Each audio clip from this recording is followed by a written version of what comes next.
The most affordable electric Mercedes is the EQB. It's based off the gasoline GLB and it competes with at least 7 other compact EV crossovers. There are a lot of different cars to choose from these days in this market. This one, moderate performance, moderate range, so-so style, and a modest amount of luxury. It's not over the top, and because of that, it's priced competitively. So let's see if this converted ICE car can really compete against all those dedicated EVs. If you're dedicated to buy a new car, sell your car first with CarGurus. Type in a few details, get a cash offer from dealers, and if you like the price, they pick it up and they pay you. If you know the GLB, you already know the EQB. These two vehicles look exactly the same. Compared to the EQS SUV, well, it's not at all a ground-up redesign. The EQB has its own special wheels, special badge, and a solid front grille. With a light bar that connects from the headlights across that grille, that's how you can identify any electric Mercedes that's out right now. The same also extends to the taillights. Those are redesigned and have a solid thin red line across that tailgate. Otherwise, it's identical to a GLB.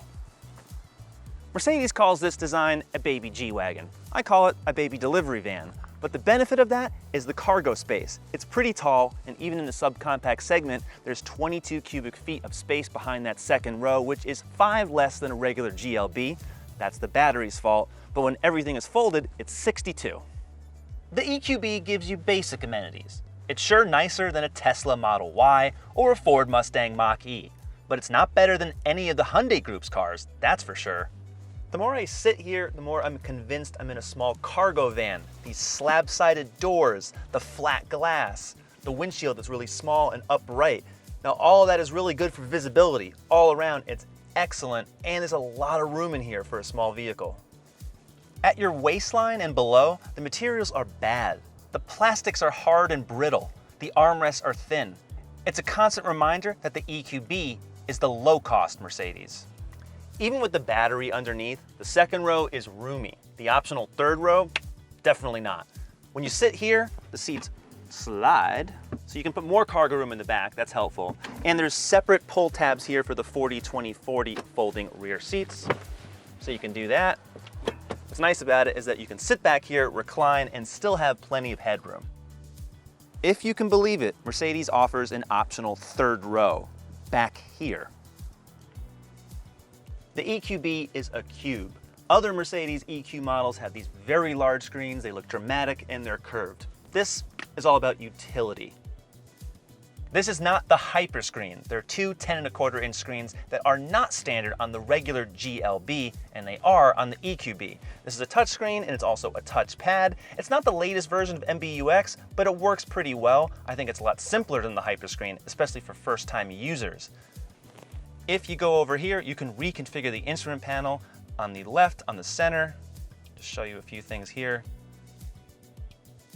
There's lots of ways to show data and times and fuel economy. It's all here. So many different ways with these thumb pads, very similar on every other Mercedes-Benz model to date. And of course, there's also ambient lighting, which is just fun to play around with, if nothing else. And when you have the car charging, the vents and the lighting over here will actually glow and flash green to tell you that it's actually working. So that's kind of nice. Still, this is a $60,000 vehicle, and these are all the features it doesn't have. A heated wheel, power column, wireless charging, nope. Garage door, nope, not there either. It doesn't even have Sirius XM or a proximity key on the outside, and none of Mercedes' amazing driver assistance features like the self-steering feature, not here. When you go into the EQ menu, you can see all the battery information, but it's not quite as comprehensive as what I found in the EQS SUV. For example, on here, you cannot tell what the maximum DC battery input is. In the EQS, it'll tell you the exact kilowatts that the battery can currently handle. It also doesn't give you any option to precondition the battery for a fast charge. I don't see it anywhere on here, not even in the nav screen. The EQB has a maximum input of 100 kilowatts. That's half of what you'll get in the EQS SUV. Mercedes estimates it can go from 10 to 80% in about a half an hour. In my testing, I went from 7% to 100 in just under 1 hour. The car's estimated range at full charge was 212 miles. In my testing, I'm estimating it would really only do 175 miles. The EQB comes in 2 strengths, and all-wheel drive is standard, so that means 2 electric motors, front and rear. The EQB 300, 225 horsepower and 288 pound-feet. The 350 that I'm driving, 288 horsepower and 384 pound-feet of torque, which is noticeable. The multiple driving modes, like on any Mercedes, this one has 4. You put it in sport, it does really pack a nice little punch, especially on the low-end range. For the most part, the EQB operates as a rear drive SUV. That front motor is only activating when you're really stomping on that gas pedal, electric pedal. There's a 70.5 kilowatt hour battery. That's not that big, and it's also not that small. The EPA estimates this range at 227 miles for the 350, and if you get to 300, it goes up to 243. In the cold weather, not quite, not even close.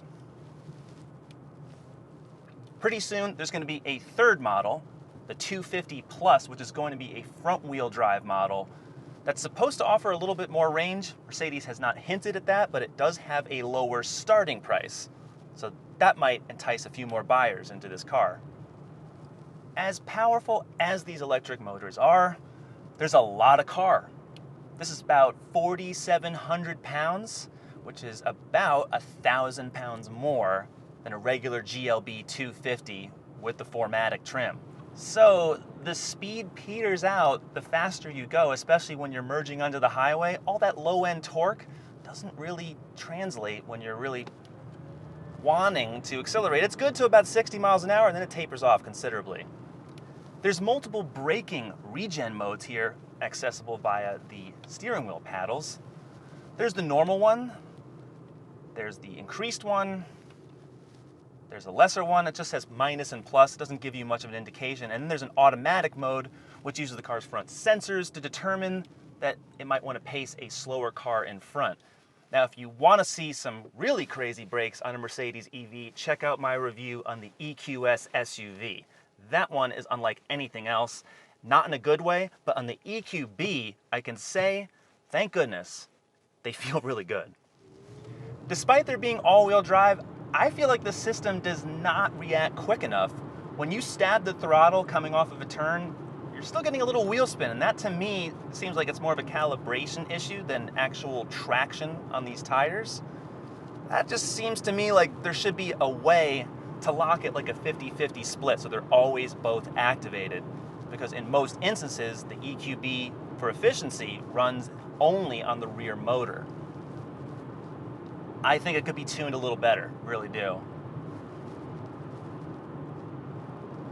In a lot of EVs, I'm used to quiet interiors. This one's no exception. It's also really not as quiet as Mercedes-Benz has made it seem. Maybe that's due to the fact that it kind of has this bus kind of profile.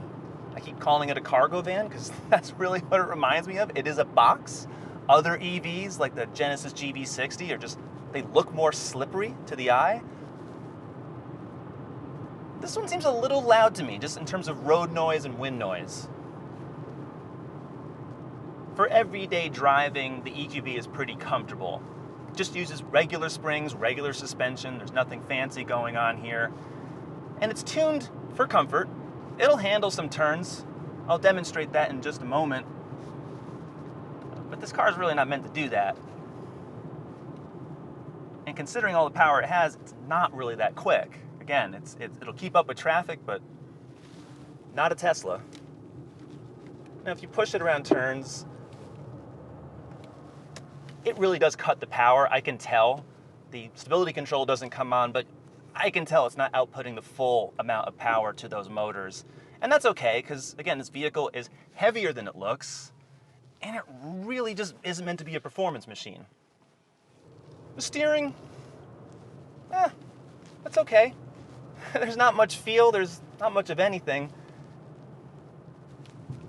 I can tell this is a more nimble sized vehicle because there's less vehicle to begin with.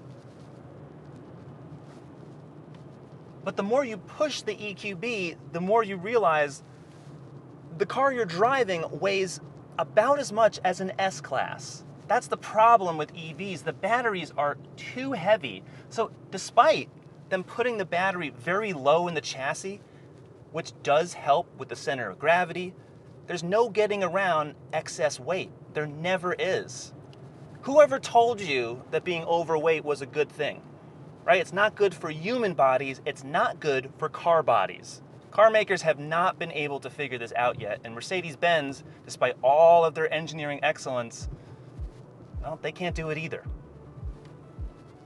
The Mercedes EQB starts at $54,500. Soon, an EQB 250 Plus, which is the base model, will be $52,400 with a single electric motor. This EQB 350 is $59,600 with destination and heated seats. It's the base premium trim. Now, it's $12,000 more than a comparably equipped GLB 250 4MATIC, and that's also about equal to a pretty loaded GLC 300 4MATIC. But for once, a Mercedes is priced within reach of its competitors. The Genesis GV60, Tesla Model Y, Volvo C40 Recharge, Audi Q4 e-tron, Kia EV6, Hyundai IONIQ5, and the Ford Mustang Mach-E. With similar range and features, they're all about $60,000. At this price, the Mercedes EQB is competitive, but it's not compelling. Hyundai and even Volvo are turning out EVs that are really fun to drive, pack a lot of speed, and have even more style for the same or very similar prices. This, as a first effort, especially as a more entry-level EV, it's just fine. What do you think? We have other EVs, plenty of new test drive reviews coming all the time, so subscribe to CarGurus and we'll see you next time.